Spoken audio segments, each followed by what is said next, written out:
you had another offensive lineman who actually went before me. He went number 4 to Buffalo, which I'm kind of glad he went there and not me. They play outside. Yeah, I mean. And I ended up in Minnesota, which is cold too, but they have a dome. Oh, So, that's a game changer. Yeah. You don't even, as like a outsider, you don't even think about that. Oh. You don't even think about that. I do.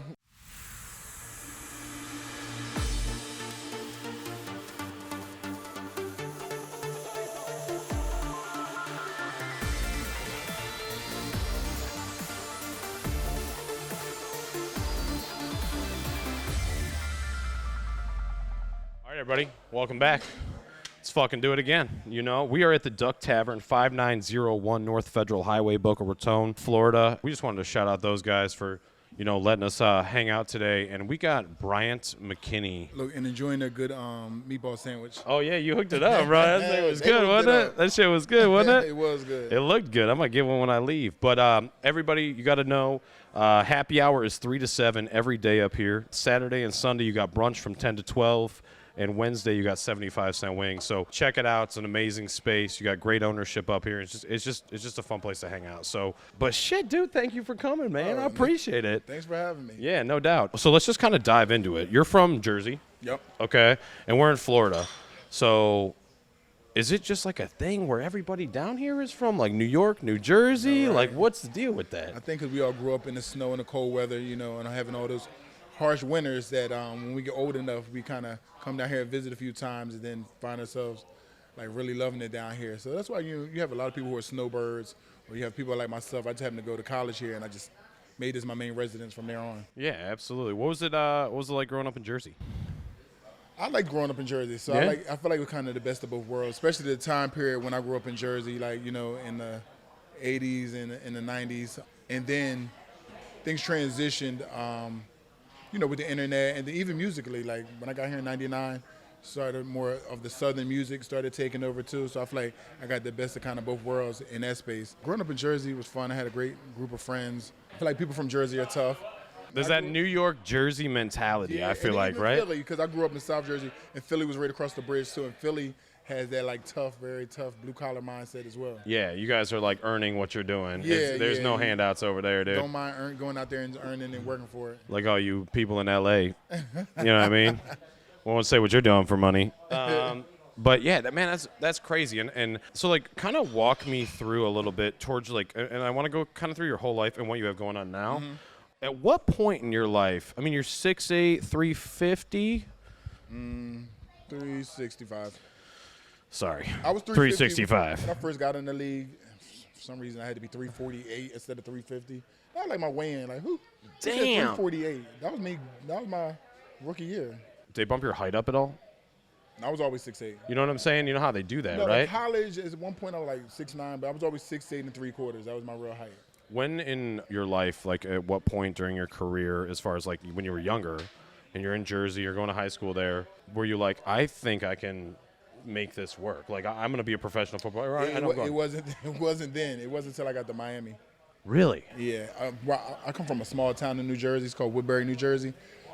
And I graduated with like 80 or 90 people, so it wasn't a big school. Oh, small school. Yeah, and so we didn't have people going to the NFL. That was like a far-fetched thing for us. Like somebody who went to the NFL might have been like in the early 80s from my school, so it wasn't like a common thing. And even going to big schools wasn't a common thing either. So I played football because it was fun, and I got an opportunity to because I was too big, for Pop Warner and stuff because of my height. I was always like, if I'm 6, I was supposed to play with the 9-year-olds. You were probably fucking kids up, bro. They wouldn't let me. That's the thing. You were probably fucking kids up, bro. So my mom had me wrestling first to teach discipline because I was the only child. Okay. And then she later on, I'm gonna say like around 4th grade, moved me into basketball to learn to work with others and play team sports. And I really liked basketball and started excelling in basketball. And then in 9th grade, I was opportunity to play football because it was no weight clause or anything. Then anybody could play. But growing up, I was always like 3 years behind my size. So if I'm 6, I looked like I was 9 and things like that. Yeah. And they wouldn't let me play with my age group, and they wouldn't let me move up to play with those because mentally I'm 6. Like Of course, yeah, that doesn't change anything. So yeah, you're the guy at the football games where the parents are like, "Yo, let me get a birth certificate." Right. Now they can play, but back then they didn't let you. Well, now it's weird, though, because some of these kids, bro, like I have a 7-year-old, man, and you got some of these kids. I put them in the year up for flag football. But, dude, you got some dudes in there. They're, like, my size. Yeah. And I'm like, the fuck are these feeding these kids? You know what I'm saying? What the Small fuck are villages. these? Yeah, dude, what the fuck? Right. So let's talk about the U, because you go to the U. Well, all right, so before we talk Go about ahead. the U, right? So, because my journey went from high school, starting, in high school in 9th grade, how I got discovered was like somebody who I still don't know to this day. There was a running back that played behind me named Lamar Sturdivant. He was really, really good. So somebody mailed in a videotape to the University of Iowa. They seen the tape and they seen him, but then they also said, well, who is this 6'8", or at the time probably 6'6", guy on the field, and it was me. And so they came to visit him, but then they also asked about me. They also asked to see me, and it was after National Signing Day, and they offered me a scholarship to go to a junior college. So I went to Scranton, Pennsylvania, which was like a 2.5-hour drive from where I was based in South Jersey. And they gave me a scholarship there, and then I had to sign a letter of intent. So when I leave Lackawanna, I now go to the University of Iowa. And I did. I signed that letter of intent. No shit. To do so. The way the world works is I go there my first year. I played defensive end in high school, never played offensive line. So now you have to teach me how to play left tackle and convince me that to be on O-line. I didn't know any O-linemen, so I grew up, Philly was our team, so I was a big Reggie White fan. Yeah, defensive end. yeah. So I'm liking all that. Jerome Brown went to University of Miami. So Reggie White's a bad motherfucker, yeah, dude. he was. I was a big fan of that and getting sacks and things like that. And now you're telling me to play offensive line. It's like, I don't even know any offensive linemen. So I made the transition. I listened, and I made that transition there. However, when I got there, the person who I was going against every day in practice was a JUCO All-American. I'm just learning this position. I got this guy every day, like, kicking my butt. I'm having headaches. I'm just like, All right, so let me go back real quick. Go back. So when I first started playing football, my grandma was like, she's so used to me playing basketball. You're not going to like it. You'll go back to basketball. You're not going to like, football. All right. I played, and then anytime I felt like I didn't like it, I just heard that voice. So then when I, got that Some motivation right there. was. I understand. So when I got that scholarship to go to Lackawanna, I was like, Grandma, remember you said? And she's like, I know, I'm proud. So I go there, and then I had those moments of, man, I don't know if I want to do this every day, having these, getting your bell rung by this guy who's firing off the ball. Like, it's his second year. He's already a JUCO All-American. I'm coming in, never played offensive line, and at that is a left tackle. So now I have to learn how to operate everything from the left side. It was a struggle. And then just one day, the light bulb just went off for me, and I was able to just block them. And then from there, it was just like, that was it. And how big is that mentally for you as far as, like, you seem like one of those people that you're like, you saw that as a challenge. Your grandmother's voice is in your head. There was no quitting at that point for you. No, no I way. want her to be right. Yeah. Shout out, but right. I get it, So I didn't want her to be right. So it's like, even though I've had those days, like, thinking to myself, like, dang, this is what you really want to do? Yeah. Because I was young. Like, I got there at 17. I was 17 because my birthday's in September. So I was young, graduated high school at 17. And so when I first couple weeks in college, I'm still 17 because my birthday's in end of September. Still developing, you know what I mean? Turned 18 and you start lifting weights. Then wasn't really lifting weights in high school. So still developing and everything. And then it clicked one day, right before a game. They have the O-line and D-line do drills with each other. Absolutely. And we did, and I was able to, like, kind of stone the guy. And my O-line coach was like, do it again. And it was like, it happened again. He was like, do it again. It was like, okay, now we're not supposed to go twice. You got me keep going, like, because he's so, like, in shock, like, what just happened here? But I caught on. And that's just my mind always working, too. Like, I got to figure out how to Absolutely. stop getting my butt kicked. After a while, you might keep kicking your butt. You're going to figure out how to it wasn't about football. It was about pride at that point, right? At that point, yeah. It's like, Yeah. okay, we're not going to do this every day. From there, I went through that season, ended up becoming a JUCO All-American. No shit. I mean, I went against a JUCO All-American every day of practice. I had no choice but to become And this is one. Scranton, Pennsylvania. Scranton, You want to know Pennsylvania. something fucking hilarious? What's that? Fuck the Rocky River Police. But my fake ID that y'all caught from me was from Scranton, Pennsylvania, bro. Hell yeah. Hell That's yeah. funny. That shit's hilarious. That shit is hilarious. There's a lot Yep. of hills up there, and it gets cold up there. It's by the Poconos. Yep, so I became a JUCO All-American there, right? My first year. And I had one more year to go. And the head coach at Iowa, Hayden Fry, he retired. Yeah. He retired after my first year. No So way. now my letter of intent is dissolved. Is that how that works then? So it's based on the coach that brings you in? Yeah. Okay. Because I had no affiliation to the new coach that was coming in. And I've had this same kind of conversation. I told you I know Cardell Jones. Shout out, CJ, bro. Love you. He came in when I think Urban, there was a switch between Tressel and Urban, and he went from the guy from Tressel's dude to now JT Barrett was Urban's guy at that time. Yeah, so I understand the situation. They did try to honor it, but by it being a contract between myself and Hayden Fry, I now had the option to hear out other teams, you know. But before, nobody could contact me. Which is awesome. Right, so now I get to, you know, you get to a certain level, and then now, like, you're on their radar.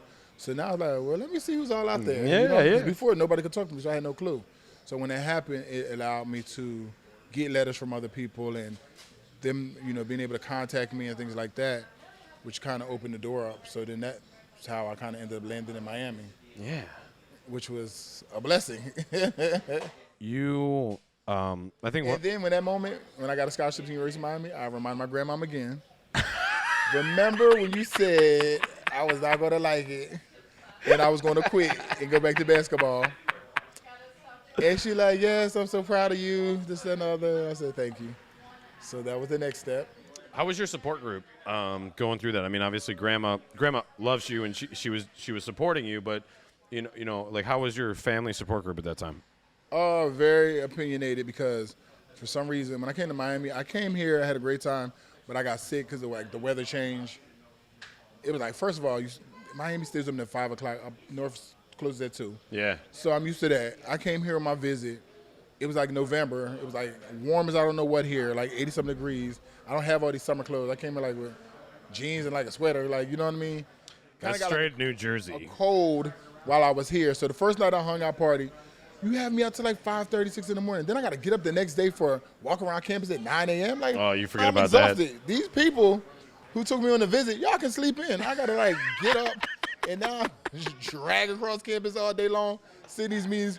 I dreaded it. So by the time the night came, it was like, I'm going to dinner, I'm going to sleep. Yeah, it was it. They were like, no, we're hanging out. I said, no, take me back to the hotel. I was over it. So my trip here was okay. But then when I went to Arkansas, I had like such a great time in Arkansas.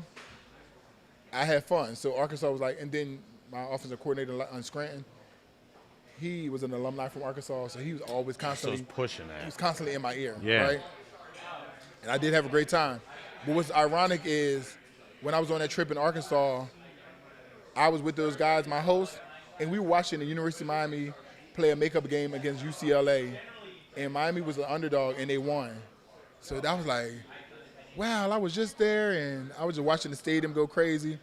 So Miami was always like, because I went to other schools too. I went to like Rutgers and everything, but Miami was always like 1 or 2. I was just never sure. Just watching that kind of was like always. I always just remember that moment of us sitting there watching the University of Miami play, and I'm like, wow, we're sitting here watching Miami play. Like, I don't know, it was just weird. Just after a while, I ended up being with my coach, my parents, and them was like, are you crazy?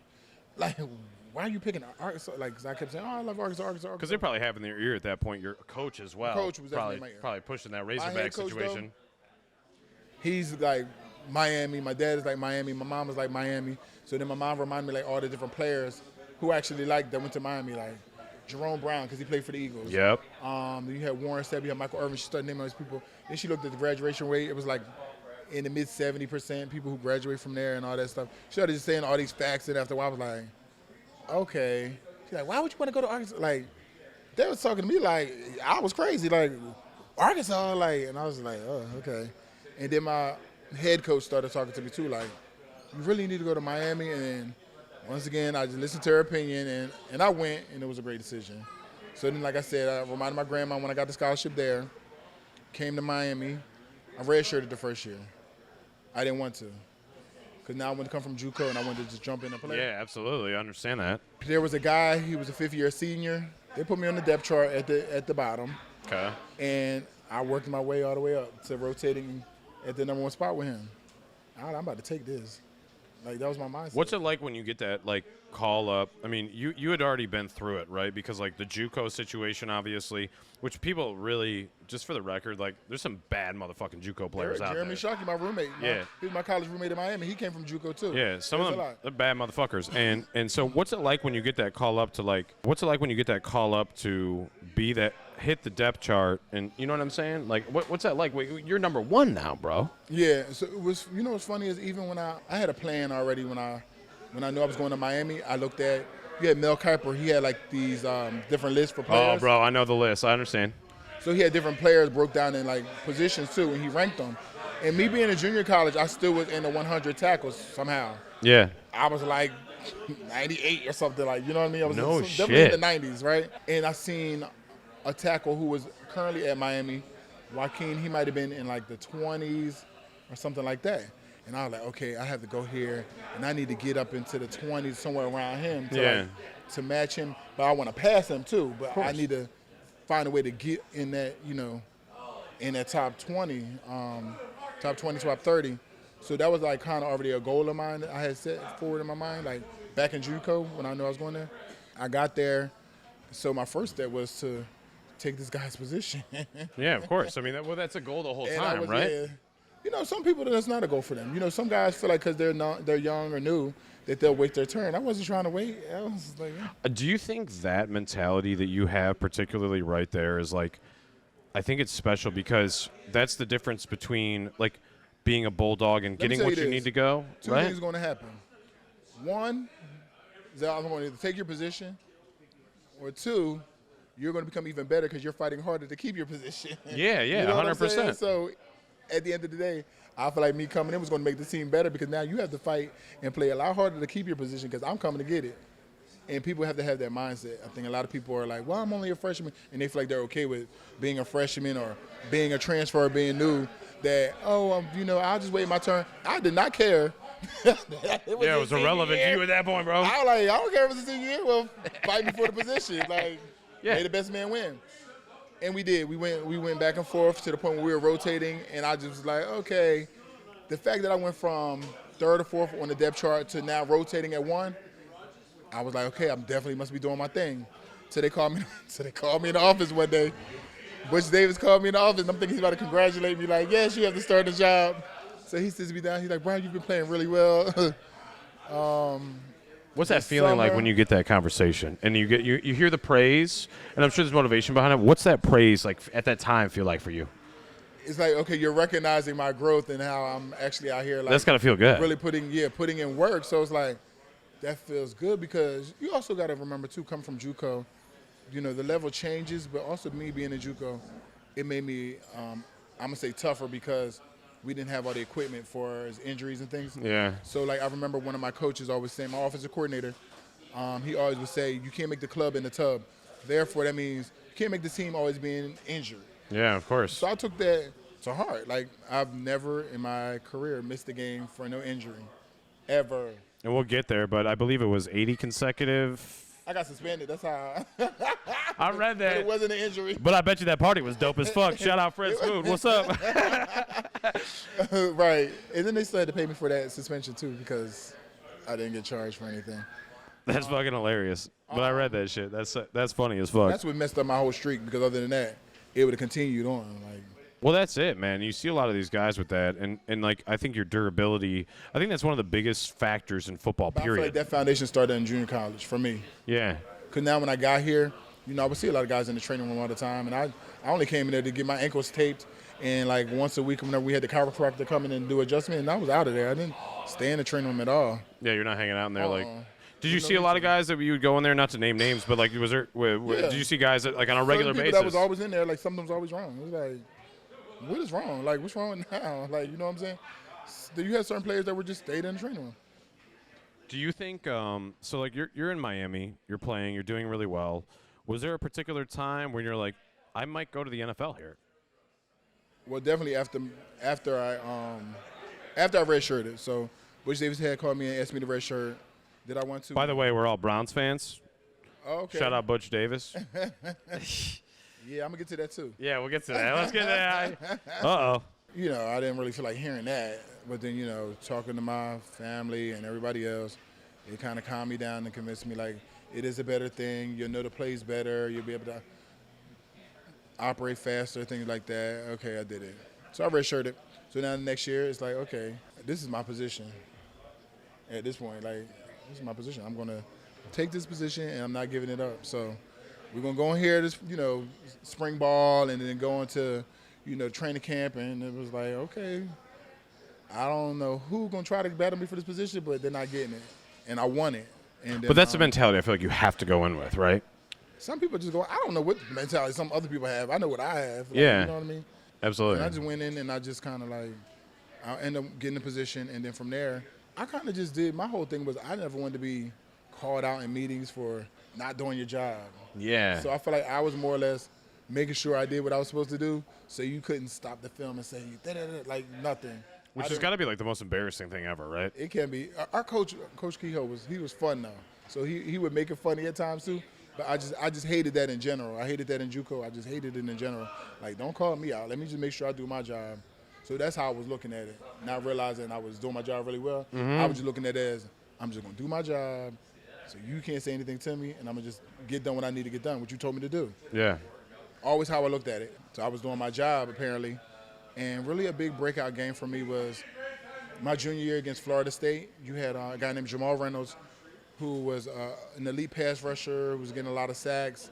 I was under the radar. It was my first season. You weren't really familiar with me. You knew they had a decent tackle. And it ended up becoming a breakout game. I remember the next day after the game, we won. We hadn't beat them in 5 seasons. It ended up becoming a breakout game for myself, Jeremy Shockey, and Ken Dorsey. Oh, Jeremy Shockey. Yeah. We were talking about Saints. Jeremy Shockey, is that correct? Saints and Giants. Giants, yeah. Yeah, so it became a breakout game for us 3. And I remember the next day, I think we were at Denny's, and my mom had the newspaper, and she was reading it, and it highlighted us 3. And that became like a breakout game. And then I guess like people started paying attention to me then. And how's that feel when that's going on? Is that like a special moment, or is that like an expected moment for you at that well, point? no, it was a special moment because it was like, oh wow, they're acknowledging an offensive lineman. That wasn't something that The most underappreciated players in the exactly. NFL, bro. So me starting that position was already like, remember I told you I was like, offensive line, I don't even know any. Like, Yeah. I feel like you never got any. Still to this day, I feel like offensive line. No, they've gotten better. But I remember like me playing, I used to be like, they only show you if you jump off sides or there's a penalty, they'll show a zoom in on offensive line. Oh, yeah, of course.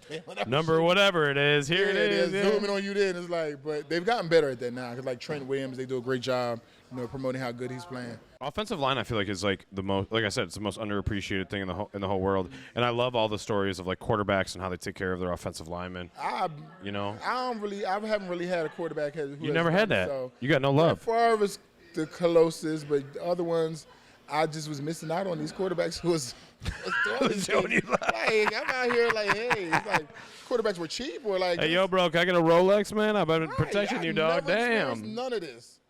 The one time Joe Flacco had like gave the team stuff after the Super Bowl, I was a free agent, so I wasn't in the locker room. Yeah. So I wasn't there.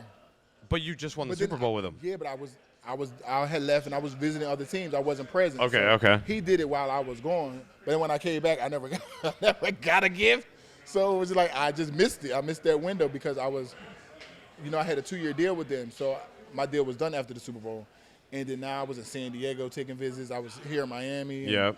And then I just was like, just being comfortable with, the Ravens, even though Ray Lewis and Ed Reed and all them was going. I'm going to just come back here. I'm familiar with it. So when I came back, he had already did that while I was gone. So What is it? there should have been a moment like, oh, yeah, since you're back, let me get this for you. Didn't happen. Yeah. Did you hear that, Joe Flacco? Right. According to me, you owe my boy Bryant's, maybe like a dinner or something. Steak dinner? I think that's reasonable. At this point, the value has went up. Yeah, actually, there's interest involved, actually, at this point. You actually own the entire fucking restaurant. You're at the U. Is it the Rose Bowl? Yep. It's the Rose Bowl against Nebraska. Kind of walk me through the aura of the game, the mentality going into it, and like, what is it like, dude, to play in front of that many fans? Like, I always like It's crave basically that like we so played much. in front of their fans because we had like a small pocket of Hurricane fans. I just remember seeing a sea of red in like this corner of like orange and green. I was like, wow, this whole stadium is all like red and white. Yeah. It was like one like little slice of pie. Dude, literally. I actually watched like a replay late last night. I'm like, wow. Yeah. Yeah. So basically, it was like an away game for us, but we were able to to do good. And in those situations, you want to get out and score early and quiet the crowd down, which we were able to do. You know, make some big plays. But even leading up to that game, we ran into them at the Disneyland. Oh, and there was like some words. And then there was also I think we did Jay Leno show together. Yep. And it was some words there and like a rap battle. And we. Oh, so it was going down. It was going down, we kept bro. bumping into them in places. And then I have a picture because in college, Ed Reed, myself, and Vernon Carey, we used to do like little parties together, and we would get on the mic and host the party. Well, somehow in LA, we found ourselves at a club leading up to the game, like earlier in the week. Mm-hmm. Some of those guys were there. We were on the mic like. The MC was trying to be like nice and go back and forth. Of course. Like, F Nebraska. we was yelling. He said, "You can't say that, guy." We don't care. We were just being rude, but. What's it like playing with Ed Reed, bro? Ed was like I mean, because Ed is one of my favorite all-timers. Yeah. You know what I mean? Because he's just such a savage, bro. And Ed was like the pops of the group, though, because he was always like the old soul out of everybody. Yeah. Yeah, that was Ed. He was a big leader, like very vocal, too, and knew how to motivate everybody, so that was like really dope in him. And me, I was more of, I lead by example. I'm not going to say a lot. Just go out here and do what I have to do, and you'll respect it. But Ed definitely was a more vocal person. And what was dope about that was, like, it was a group of us that were, like, friends, like Joaquin Gonzalez, Ed. They all came home to Jersey with me. Vernon Carey. Like, the DBs, the O-line. Vernon Carey, you just threw it back for me right there. Yeah, Vernon Carey. Wow, dude. Like, the DBs and the O-line, we all actually, like, now I think about it, we hung out an odd group. But, yeah, like, the big guys and then, like, the smaller guys. The DBs and O-line all had like a connection, and we all hung out. You had Marquise Fitzgerald, you had Ron Berg, you had all of us that we all hung with them a lot for some reason. I don't know why. Now I'm thinking about it. What do those relationships mean to you now when looking back? They're still there, so I mean, it's dope. But also just lets me know that bonding outside of the football field helps you play a lot better on the field because you want to make sure that you have your teammate, your brother, however you look at each other, you want to make sure you have their back. Yeah. So put each other and put everybody in a better position to win. So we just definitely had each other's back on and off the field in every aspect. We done had a few scuffles off the field, with other people, but we had each other's back and made sure everybody was good. We even had basketball girls. They hung out with us too. Oh, yeah. They were very protective over the guys too, so. So you're in the game. You're in the Rose Bowl, which is like, is that mind blowing at that point? You're in the fucking Rose Shaq Bowl, was bro. on the sideline. Yeah, dude, Bryant, you're in the Rose Bowl and you have Shaq on your sideline. Yeah. Shout out Shaq. We love Shaq. Right. Everybody loves Shaq. I think what's most impressive about the entire thing is that, like, bro, I've watched the Rose Bowl a bazillion times, right? Mm-hmm. And then like to meet somebody that's actually played in it is like super special. But that game, anyways, it had like there's a ton of build up on it. I mean, let's be real. I've watched a lot of it. Crouch, who was like a really good quarterback they ran like the option or something like that. So I remember all week long, I remember the defense trying to practice like stopping it or slowing it down. But we realized when we got on the field that our players were a lot faster than theirs. They were moving it slower than we expected. 100%. So our game speed was faster than theirs, and that was like played a big part in the success of. You even watched the replays and you could see the difference in the teams. I mean, to be totally fair, like that was kind of an unfair game. I mean, like y'all had that, but that was a battle either way, man. I mean, you're dealing with a bunch of corn-fed dudes, dude. I mean, it's Nebraska, right? Right. You come out of that with a win. You come out of that with a Rose Bowl win. That's 2001. Okay. Next year's the draft. Did you know how well you were about to do in that draft? I mean, and just to give everybody a little semblance, 2002 first round pick, 7th pick of the draft. Is that correct? I mean, holy shit, Bryant. What is going through your mind here? I had just won the Outland Trophy. So that's the best interior lineman. Yeah. I won that trophy, and then like different accolades were coming up. I became a 2-time All-American. I was Sports Illustrated Player of the Year as an offensive lineman. I finished 8th in the Heisman voting. Jesus Christ. As an offensive lineman, everyone. So coming to the draft, you have your Mel Kiper again, who has his projections, and he projected me to go to number 4 to San Diego. Okay. So And that's San Diego Chargers, yep. Chargers. So at the time, I figured I was somewhere in the top 10. You just never know where you're going to land based off a team's need. They projected me number 5, to San Diego. Number 4 was Buffalo. Okay. Just didn't have no clue until the day of, honestly. Really? You had another offensive lineman who actually went before me. He went number 4 to Buffalo, which I'm kind of glad he went there and not me. They play outside. Yeah, I mean. And I ended up in Minnesota, which is cold too, but they have a dome. Oh, that's a game changer. You don't even, as like a outsider, you don't even think about that. Oh. You don't even think about that. I do. Yeah, I believe that. If I wasn't going to San Diego, then I definitely want to be somewhere like that's pretty comfortable, considering I'm coming from Miami. You know what I mean? So, yeah. So playing in the dome is like even weather. At least 8 times a year. Like you know what I mean? Like weather that you don't have to worry about rain or cold or anything. It's just, you don't gotta sweat it. 72 degrees. On game day at home. So I feel like that worked in my favor. And then I went to Minnesota, and then I had a 98-day holdout. Damn, Yeah. for the contract. Were they, if you want to go into it, were they tripping? Yeah, they were tripping because, Roy Williams, the DB. Yeah. He went number 8. He was the pick after me. He went to Dallas. Dallas did his contract before mine. My only thing was, he's number 8, I'm number 7, so I should make more than him. Yeah. He got overpaid. It don't matter. It's the market. Exactly. I would have never known he got overpaid had my contract was done first, but you didn't do it. So you had me in number 6, which is Ryan Sims at Kansas City. We both are in the same boat. Like 6 and 7 don't want to pay because they feel like 8 was overpaid. We're both holding out. Ironically, you know how each team plays and practices against another team? Of course, yeah. The Minnesota Vikings actually practices against Kansas City Chiefs. Oh, no fucking way. So in the midst of that, somehow they get Ryan Sims' contract done.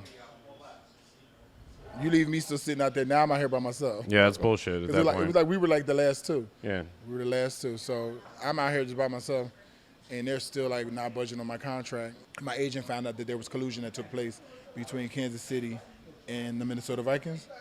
And once we found that out, put a lawsuit against them. Of course, why would you not? And they knew that they were wrong, and they knew that I was going to win. So they was ready to pay up and give a contract that I was deserved. I just had to drop the lawsuit in order for the contract to go through. What does that change for you now? In the midst of that, though, people got to understand this business. So I feel like outside people should not mind my business because when I was holding out, you had players speaking out like he hasn't played down football, but he's worried about money. But guess what? If this was the tables was turned and Minnesota Vikings wanted to do me any type of way, bring me in and cut me the next day or something, Yeah. Then what? You know what I'm saying? Well, yeah, and they have the freedom to do Don't that. speak publicly on my business because it's my business. I don't like how I don't think it's fair that and everybody says this. They're like, oh, well, they make all this money. They should know. I don't think anybody's salary should be public business. I have one at the time.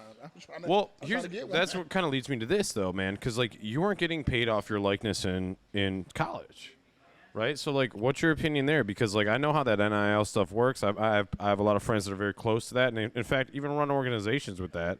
What's your opinion there? Good and bad, just depending on the individual. Because me personally, and I know Ed Reed and a couple other guys, if we were in school and that was happening, we would have done more events.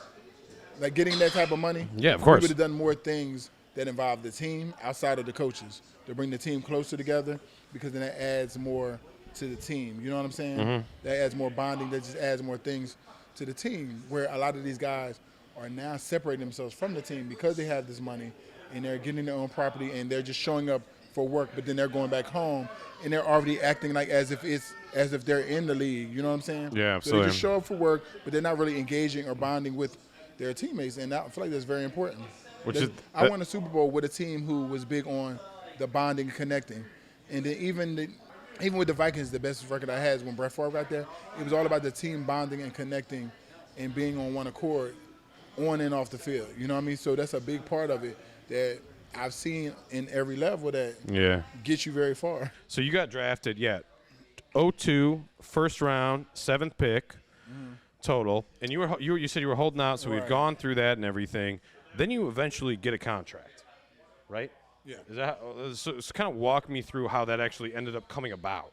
Like I said, my agent found out somehow that there was some collusion that took place, and we sued them, and then they were willing to, give the contract that I asked for. Are you willing to talk about like what was the collusion, or are you allowed to talk about that? Two teams aren't allowed to communicate with each other about one player. Like it should only be communication between me and the Vikings, but they were having conversations with Kansas City regarding me and somehow trying to get me in to get my contract done.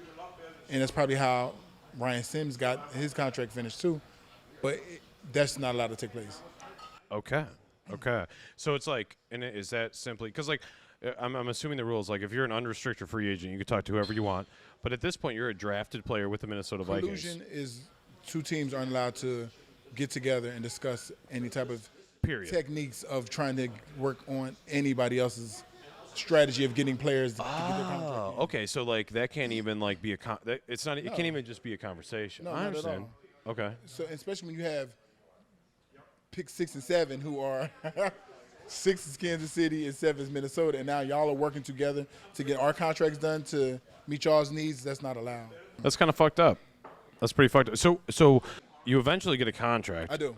But what is your feeling like once you get it? Are you still like? My feeling is my welcome to the NFL and the Minnesota Vikings probably wasn't the best because I was going through a dispute for 98 days of my rookie season, and I'm pretty sure the fans, were excited to have me come in on time, and I spent 98 days of that season being at home going through a contract dispute, and for the fans, they don't understand the business side of it, but for me, I understood the business side of it. I had Jim Brown, the late Jim Brown. He came, he talked to me and gave me encouragement on standing my ground, and this is business, and learning that you're no longer in college, this is business. You have to stand on your business, and I did that.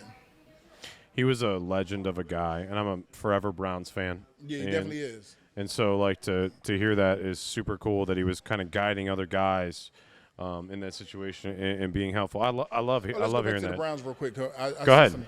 So back in college, right, going into my senior year, Butch Davis, I was thinking about leaving early. I found like, you'll be a first-round pick. I said, I could possibly leave early. Butch Davis calls me in his office, sits down to me. He's like, I feel like this team is going in the right direction. We only lost one game that season, second game of the season. I feel like this team is going in the right direction. Definitely need you here. You could be the missing piece for us to win the national championship next season. All that. I agree with him. I said, you know what, you're right. I'm going to stay with the team and all this. 2 weeks later, we get a meeting. Everybody comes to the locker room. Randomly, we have a meeting. We're like, okay, don't know what the meeting's about. We're sitting around. He's telling like this long story. I'm like, we're all looking around like, where is this story going? Talking about life, just all type of things. Have no clue where the story's going. And then like the last 30 seconds is like, so I'm basically going to decide to go and take my talents to Cleveland and become the head coach there. And I'm looking like, what? I'm the same person who was just in your office, and you're telling me I need to stay because I'm the missing piece. Now in my mind, I'm like, oh my God, what's going to happen? Like a new coach is going to come. Like who's going to come in here? And now it's my senior year. Like that was like all those things I was thinking about. So that was an important part I wanted to add because that's how we kind of went to war for Larry Coker. A bunch of us had went up to Paul D, who at the time was the athletic director, and it was like myself, Ed Reed, Mike Rome, Joaquin Gonzalez, a group of us went up there and kind of like this is who we want. Like this is who we want, this is who we need. And then I felt like he gave us such a good poker face. I was like, I'll even go to the supplemental draft if I have to. Yeah, like whatever it takes. Just to say something, just to like try to get it to work, and it worked. So we can move back to that. That was my Cleveland. No. Y'all didn't miss anything because Butch Davis didn't do dick for your boy over here with the Browns. So, no offense, but offense. And I love when people say no offense because it's always like, shout out Greg Manuel. He always used to tell me that. Wait for the offense because that shit's about to happen. Did you have a welcome to the NFL moment? That's a cliche question, but I got to ask. Not really. But yeah, because you were like, I've seen some of your tapes. I mean, bro, you came into the NFL, and in a lot of ways, you took it by storm. Number one, you were just always like, you seem to be a guy, and I could be totally wrong here, but you seem like somebody that watched a lot of film and really studied your opponent and studied your craft and really worked on it. Yeah. How big is film in the NFL? Oh, it's very big because it gives you like a lot of tendencies of what people like to do or how often they do things. It helps you out a lot because now you can mentally be prepared and you know that down the distance when certain things may happen. So film is needed. Is there anybody that like you would go up against, and I'm not talking about like a scared thing, but I mean, is there anybody you went up against and you were like, I have to prepare a lot more for this? When I first got in the person? league, his name is Kabir Kabaja Biamila. Okay. Green Bay. Yep. They call him KGB. Yep. With him in pass protection, I had to because he was very slippery, good with his hands. He was a veteran. He was like maybe 4 years older than me, 4 or 5 years older than me. So he was good at pass protection. Run blocking was different, but pass pro, he was very slippery. So him, I had to really study him. Other than that, other players, plus I played him 2 times a year. Yeah, that's right, because those were your rivals. Those were your rivals. The Packers-Vikings rivalry, as we all know, is huge. Right. To this day, it's a big thing. Still is. And Kirk Cousins, we hope you get better soon. Oh, absolutely. Other players, for me, the better the player was, the better. I wish it wasn't like that, but the better the player was, the better I played. When I wish I could have just played at that level all the time, yeah. It's like, I don't know why. It's like the better the person is, the better I'm going to play. Because you're like motivated probably behind it, right? You're like, I can't let this dude punk me. You know what I'm saying? In a kind of a way. That's how I did good, because I played good against good players. And so this is something I always wish to this day, that I just was more consistent of just everybody just played like that, but it was just the better they were, the better I played. Yeah, that's like very interesting. And you played also in Minnesota towards the end of, I don't even want to call it the end of Brett Favre's career because it wasn't, but maybe I guess towards the end. But what was it like playing with a guy like that?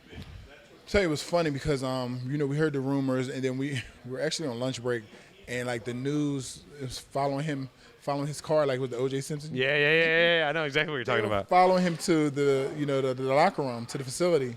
And I remember us being in the cafeteria, and they had the news on, and we were like looking up. We were like, see like helicopters just following his car, and he was making his way to us. So basically after lunches, like you go down, you change, and you have practice. We were like, oh my God, we think he's on the way. We go out to practice, so then you go in the locker room. I think Brooks Bollinger, somebody else, their number changed, and like you walk into the locker room, like he didn't have number 4 no more. He had a different number. And we were like, it must be happening because it's a number change, but you're just peeping out like obvious like things that just like it must be happening because it's number 4, right? At lunch from our walk through to lunch, and then now your number's changed. You're not 4 anymore that quick, and then and they can give your number away though, right? Like if they so choose, they can say. Well, for somebody like that, they'll give him away no matter what. You don't have to buy it; he's going to get his number. Yeah. So I wanted to touch on something with you that's, I think, really important here. We always talk about mental health a little bit here, right? I'm just like, a lot of my viewers know I'm just like a naturally depressed person. It's just the way it is. But so what do you do to get out of that? You can't make it home. You know something, man? I fight for every moment of happiness. It's just the way it is, man. And I mean, the drinks that'll never help. That's the game changer for me. It definitely is. It relieves a lot of anxiety, things like that. Up until a couple weeks ago, good endorphins. Dude, I feel like I work out and I have a million times more energy. Yeah. I feel better, and once I started really crushing working out more, I stopped smoking pot, which I love smoking weed. It's like my favorite thing ever. But is there anything wrong with smoking weed? No, in my opinion, no. I don't really know anybody who's done anything really like harmful or tragic from smoking weed. It's so I'm the biggest marijuana proponent of all time. I think the biggest thing is that like I was on Lexapro, and it kind of helped like even you out, level you out, make you maybe feel a little bit better or whatever it might be. There's no like stimulant effects or anything like that, but like just all in all, your mood's a little better. My creativity was gone now, and throughout the thing. So your creativity was gone now? Yeah, man, it sucked. Oh, okay. Yeah, man, it sucked. I didn't want anything better for myself. I was complacent, and I hate being complacent. Oh, because I feel like when people smoke weed, they become sometimes a little more creative. Well, then I got off the Lexapro, and then I started smoking more weed or just on a more regular basis, and that's exactly what happened. I felt better. I was doing the right thing and things like that. I had a couple conversations with a couple people, between my business partner, some other people, and I was like, let me try it, and I've been doing really good the last couple weeks, things like that. I always try to keep myself really in check, with what's going on up there. So right now, my big thing is like I try to give myself things to look forward to. That's what keeps me really in check, right? If I don't give myself to look forward to, whether it's that next moment or whether it's a week from now or whatever it might be, but I also don't want to be hooked to any sort of like anything. What about therapy or having a journal to be able to get some of these thoughts off your mind and on paper or out of your chest and spoken to them, verbally, and have somebody kind of point out some of the areas, because I feel like that's another thing that in my foundation, I have B Major Foundation. Yeah. And part of my mission statement is mental health awareness. And therapy, I feel like, helps some people, to get over some things. Because you're not keeping it bottled up. You're able to release and to get some feedback at the same time. It's everything to me. I go to therapy every week. Oh, okay, good. So you're proactive.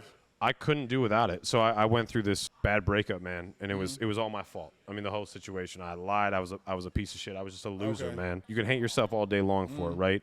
And I can never change that, right? Even with a chance, you couldn't change how you made somebody feel or whatever it might be, right? So that was like kind of the basis of the podcast. Is I had a lot of people in that particular space that believed in me and did a lot of things for me, and I just did them wrong, And so like now, when you get the opportunity to talk to that. So what do you think was in you that was causing you to make those decisions, that you felt like you were doing people wrong, but what were you like going through? Or like what? Well, I grew up with, you just had met my father, and everybody in the background, you could hear him screaming and yelling and acting a fool, and he's a hardcore alcoholic, and that's what he is, and he's a liar, and that's what he is, and I took that. It's just the way I grew up. Okay. But I don't use that as an excuse for who I am now. Right. You can't, right? And the bottom line being is, that's who I was for the longest time. And that person that I was after that, Brian, I had to literally kill that other person in order to get there. What got you to the point where, because you're using the word was. Yeah. So what got you to the point where you needed to make that correction? So after the breakup, I had started using cocaine, alcohol, and Xanax. So I'd and it was never like during the day or nothing. I'd go to work when I was working at a car dealership. I'd do my thing. I'd get off of work. I'd go to the bar. I'd get drunk. I'd do a bunch of coke. And then the next morning I'd have crazy anxiety. So I'd crush it with Xanax. Okay. Right, and it became this vicious 6-7 month cycle. You know what I mean? It was just crazy brutal. So I started going to therapy. I started talking to somebody. That was the biggest thing for me. And then, more recently even, I just kind of, and it sucks. I've been making amends with people. But you really can't, I never expect a response from anybody. Does that make sense? But it's always good to. But it feels good to get you to be able to be, to put the pride aside and do your part. And just drop. And I'll tell you what, man. I had one recently. There was this girl that was a friend of my ex's, and her name was Molly, and she is just a phenomenal person. But prior to the breakup, we had a conversation. She kept asking me, "But are you happy?" Which is how the podcast name kind of came about. Okay. And but I had recently apologized to her. And I'd written that message a million times, and I shortened it this past time, dude, because I was like, man, nothing I say is gonna fix this, right? I just need to get out there that I'm sorry for it. And I'll tell you what, I sent that message, and I saw that she saw it, and there was no response, and I never expected one. But the bottom line was that I felt so much better. Right, that's what I'm gonna say. After I said that, and it was like, oh, at least I hate myself on a regular basis about it. And in due time, when she's ready to come around, she'll acknowledge it. Absolutely, man. And if not, that's cool too. But the bottom line being with the whole thing is the therapy thing is so important. And for everybody out there that hasn't done that or anything, you may go to a therapist and you may not find that right person the first time. Right, and that's what I want people to realize is that you may not click with that therapist, but try some others, and somebody you'll eventually click with, and you'll feel comfortable, with sharing your story, and they'll be able to help you out a lot, and you'll feel a lot better. Because I'm trying to make people feel like it's okay going to a therapist. I feel like people attach therapy and crazy, and that's not the case.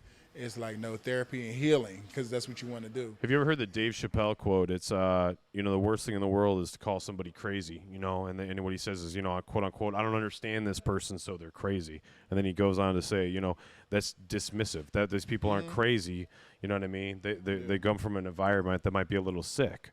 And I love that. That's one of my favorite quotes ever. And I love when I get to speak with somebody, specifically even like you. I mean, you're a big dude. You define manly, right? And for you to talk about that is super special. So I can't tell you how much I appreciate you even saying that. It's very important because I had my first mental health panel in April of this year at the Hard Rock, and I had myself up there. I had 2 therapists. I had a doctor, and then I had 2 reality stars, myself and Brandon. I Am Athlete podcast, Brandon Marshall. Yeah. He was scheduled to be there, but his flight was delayed. It was like a storm that day. Yeah. I don't know if you were here in South Florida. It was like a mini hurricane or something that happened, but he was scheduled to be a part of it too, though. But being up there and everybody kind of telling their story and just different things and what they deal with or go through and whether going to therapy or not, it had my other friends, hit me the next day reaching out and sharing what they were going through because they now see me get up there and speak or seeing other people get up there and speak and realize, oh, I'm not the only one who goes through things in life. Everybody goes through stuff in life. You know what I'm saying? It's on how you react to things, is the difference. So just being able to just get better and heal, so instead of saying, like, just don't make that depression place home. You know what I'm saying? Because people get too comfortable and used to that and make that home. And I'm always that person who is quick to, when I know what the problem is, I'm quick to go to the solution. Like, we know what the issue is. Let's fix it. Like, why were we going to talk about the problem? There's no reason. I'm the same way, bro. How many times do I say that? Right. Stop talking about the problem. What's the solution? Let's get to the solution. So that's me right away. Like, all right, it's a problem. Let's go ahead and fix it. So that's opened my eyes up to my friends. Me adding mental health awareness onto my mission statement in like 2014 or 15 was because there was 2 former players who I'm friends with who was going through things in life, and one found themselves arrested, one found themselves getting Baker Act, and I went down to Jackson into the psych ward, and I sat down and had to talk to them because they didn't feel comfortable talking to any of their family because they feel like their family members can relate, but they feel like I can relate because we came from the same environment. So I sat there and I talked, and I realized that was the first time it really hit me in my face, like, dang, this is serious. I hear people talk about mental health, but like I'm now in a situation where I'm sitting here talking to a friend and trying to like kind of coach them through a situation, and then even went far as to got on the phone with the NFLPA about them getting treatment and how they sent them off to 2 different locations to help, with the mental health, which I feel like they could do a better job at. Absolutely. And just for everybody out there, I'd been arrested on June. No, it was May. No, okay, so this is what happened with me. I'd gone through this stint, and it wasn't even the end of my bout, right? Mm-hmm. It was May. I had the protection order hearing in May 16th, I think, of 22. And then May 24th, 22, I OD'd. Okay. And because I was trying to kill myself. It was plain and simple. And then after that, I'd gotten out of the so I'd gone to the hospital. Then they put me in a psych ward for like a couple hours, which I don't know how that really, like, that space is just such an odd space to occupy because it's more of a prison than it is like a space to like help you heal.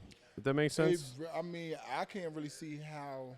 I don't know how anybody gets better with no sunlight coming in. Like, I don't understand it. So that happened, and then I got home. This is the first time I'm telling this. I got home that next day. So I was pink slipped 5150, right? Mm-hmm. Like, and I get home that next day, and the Lakewood police call me, and I had sent that picture like a week or so prior to. Oh, okay. And they're like, hey, we have a warrant for you. And I'm like, y'all tripping, man. I just got out of the psych ward, right. So they're like, no. And I was like, all right, I'll come down there. And they arrest me, book me, release me. And then it was a couple months later that I actually nothing changed really at that point. Because, for a couple of days, you're like, oh, I'm good, man. I'm good, and I wasn't good. And it wasn't until I had something really hanging over my head that I was like, okay, you have to figure this out. Gotcha. And then, my son obviously suffered in that too, but we come out on this side, and it's okay to look back and stuff like that. But like the mission of this podcast, which is why we call it "But Are You Happy?" Right? Because we meet people that have done well in their life and made millions of dollars and done great things and have these amazing accomplishments. But are you happy? Like, because that's what matters. That's it. So for you to speak on that is, I love that. It's very important. I seen recently too. It's just other things I want to do because I seen like yesterday or the day before, former NBA player, can't remember his name. But his wife did an interview on TMZ about her having OnlyFans, and she was basically just saying how, like, she kind of took on the role of, doing things to, generate money because she felt like he was depressed since since COVID because he never got a call back, so he was forced into retirement that way. And by me hearing her say that, it's like I need to start a program where you're helping people transition from work into life after. Absolutely. And that could be, it could be sports. It could be even in the music career, just certain careers where you're used to being this one thing for a long time and then now it's over. And how do you transition? Teaching people how to transition. Because a lot of people do fall into depression. So how did that... But a lot of people don't know how... A lot of people don't know the avenues to maybe reach out to somebody, to be able to talk to somebody. Like there are resources. There are, but people don't know how to find them. So it's like I want to try to use my platform to push that narrative and give people access to people who they can talk to and communicate with. And then there's even a program. I have a company that we did accelerator program with Comcast, and one of the startups, they had something for athletes where it helps them transition from the game to careers afterwards, to help you transition from that sport or whatever to a career post, whatever sport you played or whatever, or college or whatever. So I feel like that was very important too. Somehow try to connect them, with the NFLPA, just because a lot of people need it. And everybody, just so we're clear, we're talking about Bryant. You could look at his resume on paper, and you could go, amazing college football player, Super Bowl champion. You know what I mean? Let's all pro 09, right? Pro Bowler. It all looks amazing, right? And then for you, man, when you did end up getting out of the NFL, and I'm sure we'll backtrack, but when you did end up getting out of the NFL, was that transition a son of a bitch? I was very social while I was in the NFL. So I kind of had an idea of I can just leverage my relationships with a lot of people to do things. So starting a booking agency, everybody doesn't have a personality I have. I was very social. When I wasn't playing, I was hanging out and I was meeting people. So I was able to leverage some things and book acts, book people who were friends of mine from, that period of time and still are my friends, and booking them when they come in town to host or perform at events and things like that. I was just doing things I wanted to do. But for me, I just wanted to get totally away from a lot of things. I didn't want to go out on the scene to all these events like that. I just wanted to do regular stuff. I didn't feel like getting on airplanes and traveling for a couple years. Nope, I don't feel like packing clothes. I don't know if I was having anxiety from packing clothes. I always felt like I was going to leave something because I'm big. Yeah. So if I can't go out of town and go to the mall and get stuff. So it's quick. It's not quick. Yeah. Yeah. I just wanted to get away from all that. It took me a little minute too, to be okay, let me get myself. I wasn't working out. Which that'll fuck with you. Because it does. Because I was steady hanging out and eating, and I gained weight. I'm hanging out and I'm eating like I'm still working out, but I'm not working out. But you also had every Friday we had to weigh in. So it was every Friday got to weigh in. I'm retired. I don't have to worry about that no more. So I got away from that. And then just all those things, and you're just not feeling like yourself anymore. Tying my shoes became a mission. It was just different things that I just had to snap back and you were almost lost. Yeah. Mentally, just a little bit. I feel like I did the opposite of what I had been trained to do all this time because I was so tired of being told what to do and be this way and do all this. That after a while, when it was over, I was I'm getting away from this. Can't nobody tell me I got to be this size? I got to work out this. I'm going to do what I want to do when I want to do it, relax, and enjoy life. You know what I mean? But in the process, I was picking up weight, and I wasn't working out. And then you start just feeling then your clothes ain't feeling good. Then it's okay. Which is a mental mind fuck. It is. So luckily, I just had some supportive friends who were into working out, and I started creating things like boxing classes. So we would go Wednesdays and Saturdays, and then that was my way of still doing team activities with people, but then it was getting me back into working out. Yeah, you know absolutely. What I'm saying? Then I started picking up. I played tennis, but then I ran into a guy in the gym, and he was a tennis coach, and I connected with him. And I said, all right, I'm going to start taking lessons with you once a week. So then that got me moving around too. So all those things started helping out my mental a lot better just because you started feeling away from just not working out, and you start gaining weight, and you just didn't moving. You just don't feel as strong as athletic as you used to, and you just mentally start having brain fog and whatever. So now working out, so thinking more clear, and then when you work out, you become more conscious of what you're eating because now you feel like I just did all this work. I don't want to just eat all this junk, And it's just a process, and I think it's definitely something that a lot of people go to. But you remember what I said? Me, when I'm in that space, I'm not trying to live here. I visited. Let me get up out of here. Yeah, we're going. Yeah, so, and some people can just fall into the habit of this is now home because I'm finished, You can't do whatever. that. Maybe this is my next chapter, and they fall into this become a home, and they used to it. And me, I was oh, no. Just little tedious things, of tying your shoes and I'm out of breath. I'm oh, no. I'll never forget the first time I worked out after going through that. And that was the first time I felt even kind of like myself again, right? Because I had motivation. There was things I could do. I felt good. And I think that was like the first time, and it wasn't any sort of consistency at that point at all, but I believe that was like November of 22. And that's really when, like, I was like, all right, if we're gonna do this podcast, like, we're gonna do it right now. You know what I'm saying? And that kind of kicked me in the ass a little bit to get that done. I also have outside motivation with, you know, my father, who's just a functioning alcoholic. That's what he is, you know. And you know, you don't want to be that. I will drink, you know. I will, you know. Drinking. And I'll get fucked up. Who am I kidding? You know, I'll be the first. Yeah, you know, I turn it up, you know. But at the end of the day, it's like you'll never see me like that. You know what I'm saying? No matter what, you know, I grew up like that. That'll never. That was, bro. That was every day for me. You know that. But that'll never be that. I'll never be that to my kid, which is like where that motivation comes from. But yeah, as far as like mental health goes, so you took that as motivation, like how I took my grandma said to me as motivation. Oh, bro. You took something as motivation. Yeah, no, you can't. Because you have two options. You're either going to use that as motivation to do the opposite, or you're going to look at it and say, well, they do it too, so I might as well too. You know what I'm saying? Well, that's it. And like even for me now, like you know, like people be like, oh, well, I don't drink or whatever. You know, like my business partner, he doesn't really ever drink, right? And a lot of those people, but they also are like, all right, they don't agree with it because they don't do it, but like they're not bitching at me, like but I'll also never like that. You know what I'm saying? Yeah. So like that's kind of a different space to be in, but.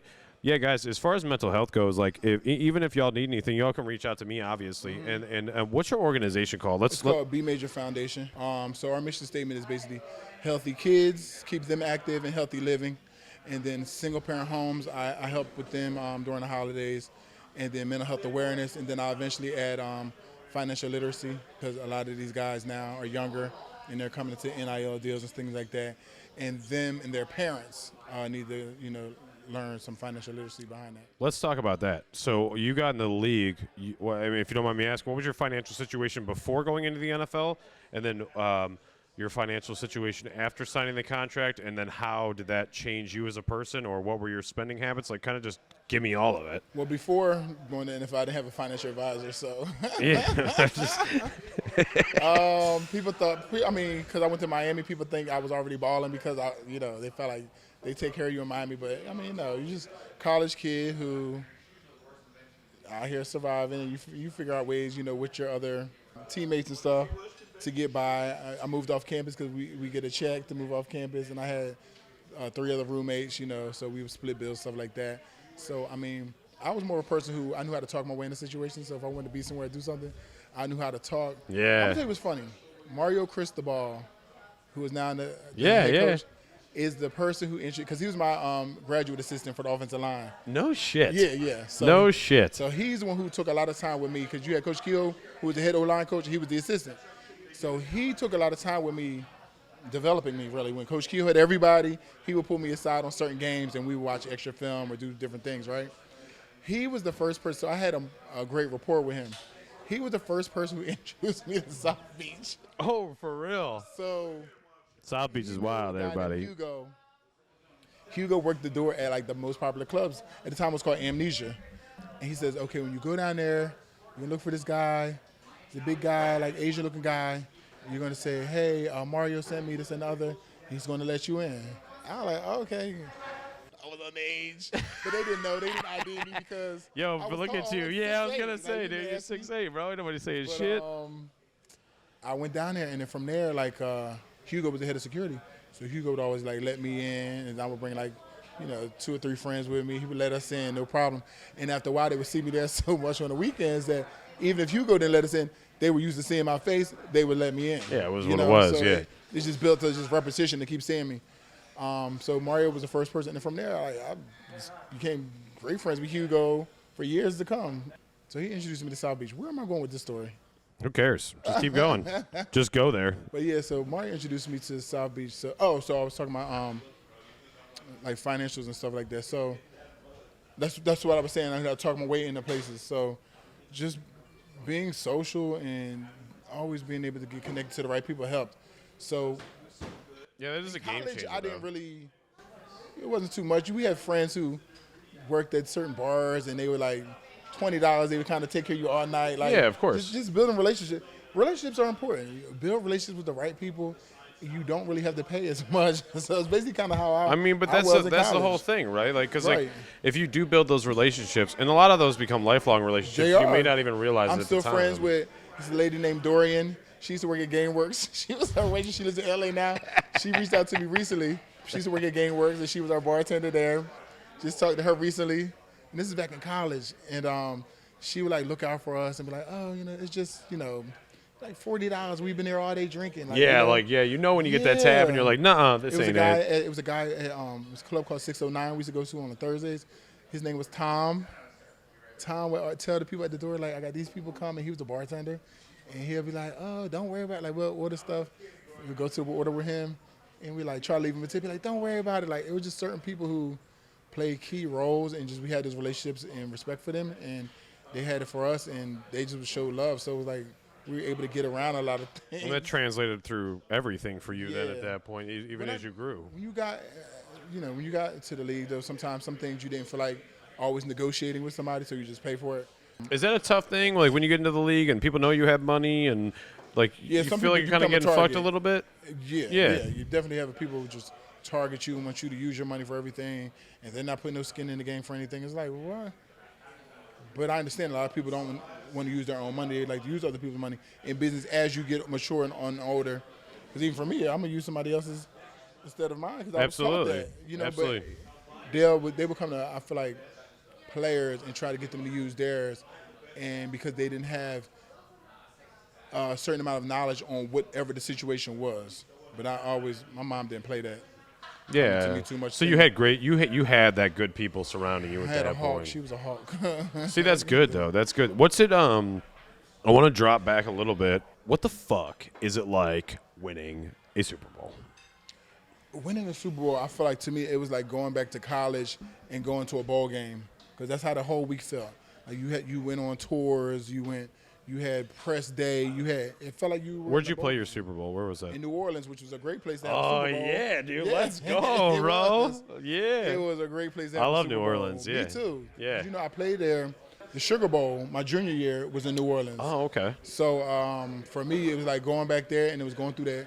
I was almost like I was reliving that experience all over again, because it's like back in New Orleans, bowl game, like great experience. Ed Reed is there with me again because we're in college now. We're in the Super Bowl together. It's like, God, how crazy is that? Like, talk about full circle, bro. Hello. Yeah, talk about full circle. Because in Minnesota, the whole time I was there, I never had a Hurricane teammate. So it took me to have to go to Baltimore, where I got teammates that were Hurricanes. And at that, Ed Reed was, we're the same year. So we were the two guys who won the Super Bowl, a national championship together in college, and then come back together to win the Super Bowl together too. So. Man, shout out Ed Reed for all the amazing moments, man. Yes. Seriously, fucking king, dude. Fucking king. That's so special that you got that full circle, man. And just share that moment then with somebody. He's from New Orleans, so he was able to play. Oh, shit. So hometown win, basically. Yeah. Hometown win. I mean, we've kind of gone over Bryant's huge Miami guy, big U guy, Super Bowl champion. How many years in the league did you play total? 12. 12 years in the league. NFL kind of comes to an end. Was that 13, 14? 14. 14. We've talked about mental health and what you've got going on there. Mm-hmm. We had spoke on the phone earlier. You're going into the College Football Hall of Fame. Yup, December 5th in Las Vegas at the Aria Hotel. They'll be inducting me into the College Football Hall of Fame, which I never thought about. Like what, bro? What? About it, like I never. Because you remember, you got to go back to our earlier conversation when I said I was doing my job just so I didn't get yelled at in the game, like in the meeting room. So I'm just like, let me just do what I'm supposed to do, so nobody's yelling at me about why are you not doing this? Why did you? So in my mind, that's what I'm just doing. Yeah. And I realized it's going to pan out to be all that. Even back in 2012, Ed Reed and I together went into the University of Miami Hall of Fame together, and that to me was just like I didn't think that far ahead. I didn't even realize they had one. I never heard nobody talk about it. So I never realized they had one. But like, how cool! Like, what an honor, especially because like. Funny is, me and Avery went into 2012. We went into the University of Miami Hall of Fame together, and then that 2012 season is our Super Bowl season. Oh yeah, no shit. So they all was at the same, like pretty much the same year for the most part. What else do you have going on right now? Like, what else do you want everybody to know about Bryant Mckinnie right now? So besides my B Major Foundation and we're not gonna say besides, because like that's fucking huge. No, it is huge. That's fucking huge. Everybody. So B Major Foundation. Does it have an Instagram? It does. What is the plug on that? B Major Foundation. B Major Foundation. Let's all make sure we follow that. I'll follow it too. I have a company called Let's Chat. So we do real-time language translation. over 100 languages. So we do the subtitling for the NFL.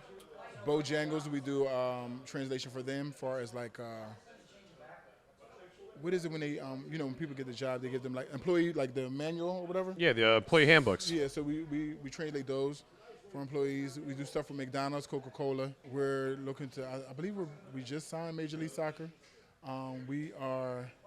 Comcast is a small shareholder. Yep. I told you we went through a 3-month accelerator program with them, so they're also being able to have meetings with like PGA Golf, NBC, Universal, all those who are underneath of Comcast, through them. So looking to become a And really Comcast big is company. huge too in South Florida, Oh, especially, definitely. right? Comcast, well, they're based in Atlanta. I but think I Comcast actually is huge. defaulted on a Comcast bill. I might not go you guys a couple dollars, but maybe the box, whatever. We'll call it even.